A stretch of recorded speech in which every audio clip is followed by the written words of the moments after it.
आखिर अश्वत्थामा से कब मिलेंगे कल के अवतार? क्या सचमुच कलयुग के अंत में कल के अवतार की सहायता करेंगे अश्वत्थामा? अश्वत्थामा महाभारत के युद्ध का वो योद्धा था जिससे शायद ही कोई अनजान होगा। अश्वत्थामा गुरु द्रोणाचार्य के पुत्र थे। जन्म के समय रोते हुए मुख से घोड़े की हिननाने की आवाज आने के कारण द्रोणाचार्य ने इनका नाम अश्वत्थामा रखा। पुराणों की माने तो अश्वत्थामा के अभी तक इस कलयुग में जीवित होने के कई सारे किस्से और प्रसंग आज भी मिलते हैं। कहते हैं वो स्वयं भगवान शिव के रौद्र रूप का एक अंश थे। अश्वत्थामा को मिले सांप का किस्सा तो आप सब जानते ही होंगे। महाभारत के युद्ध के अंतिम समय में भीम के द्वारा दुर्योधन को हराकर उसकी जांघ तोड़ दी गई थी। तब पांडव वहां से अपने शिविर की ओर निकल गए थे। दुर्योधन और अश्वत्थामा दोनों के बीच वार्तालाप हुआ और अश्वत्थामा ने कुकर्म की नीति बनाई, जिसमें उन्होंने एक रात पांडवों के शिविर में घुसकर पांडवों की हत्या करनी चाहिए, जिसकी भनक भगवान श्री कृष्ण को पहले ही लग चुकी थी। इसलिए भगवान श्री कृष्ण उस रात सभी पांडव भाइयों को किसी विशेष काम से ले गए।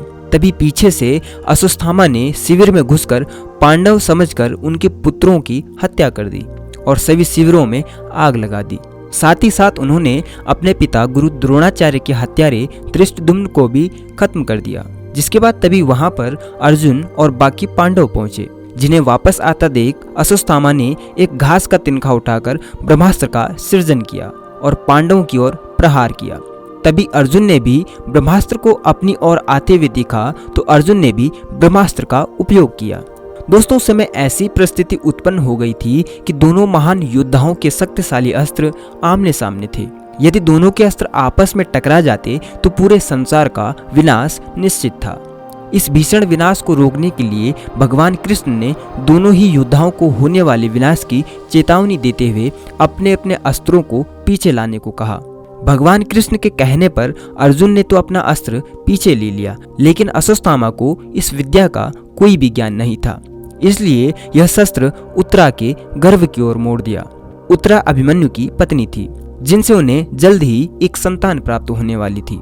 अश्वत्थामा के शस्त्र की बदौलत उत्तरा का गर्भ नष्ट हो गया, लेकिन बाद में भगवान श्री कृष्ण के द्वारा उस बालक को पुनर्जीवित किया गया, जिसका नाम पड़ा परीक्षित, जिसने आने वाले समय में पांडवों के साम्राज्य को चलाया। लेकिन उसी समय भगवान श्री कृष्ण अश्वत्थामा पर पूरी तरह से क्रोधित हो उठे और उन्होंने अश्वत्थामा को शाप दिया कि तुम अपने शरीर पर अनगिनत घाव लेकर युगों युगों तक जंगलों में भटकते रहोगे, परंतु तुम्हें मृत्यु तक नसीब नहीं होगी। इतना कहकर भगवान कृष्ण ने अश्वत्थामा के माथे से उसकी शक्तिशाली मणि छीन ली, जो कि अश्वत्थामा की शक्ति का पुंज था।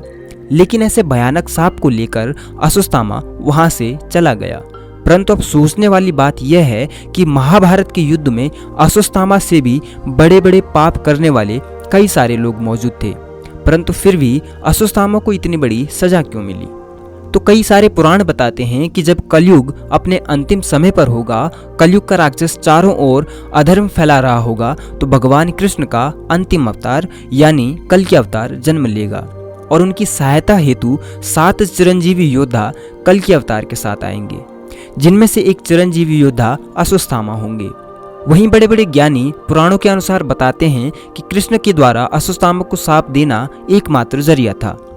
कलयुग चारों युगों में सबसे शक्तिशाली राक्षस के रूप में जन्म लेगा, जिसके अंत हेतु कई प्रकार की शक्तियों की आवश्यकता होगी। इस बात का ज्ञान भगवान श्री कृष्ण को शायद पहले से ही था।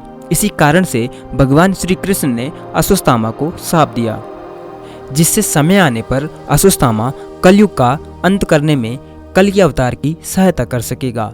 कहा जाता है कि एक समय ऐसा भी आएगा जब कलयुग की सेना से लड़ने के लिए कल के अवतार को एक सेनापति की आवश्यकता पड़ेगी और उसी कमी को पूरा करेंगे अश्वत्थामा।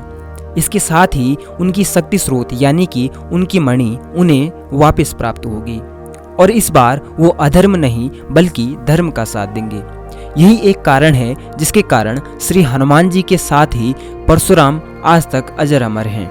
कुल मिलाकर 7 चिरंजीवी आज भी जीवित हैं। जब कलयुग का अंधकार चारों ओर फैलेगा और साथ ही अधर्म का बोलबाला होगा, उस समय कल की अवतार इस धरती पर जन्म लेंगे। भगवान परशुराम द्वारा उन्हें शिक्षा प्रदान होगी और उसके बाद उनकी भेंट होगी स्वयं अश्वत्थामा से। दोस्तों, ये वीडियो आपको कैसा लगा हमें कमेंट करके जरूर बताएगा और इसी तरह की वीडियोस पाने के लिए आप हमारे साथ बने रहें।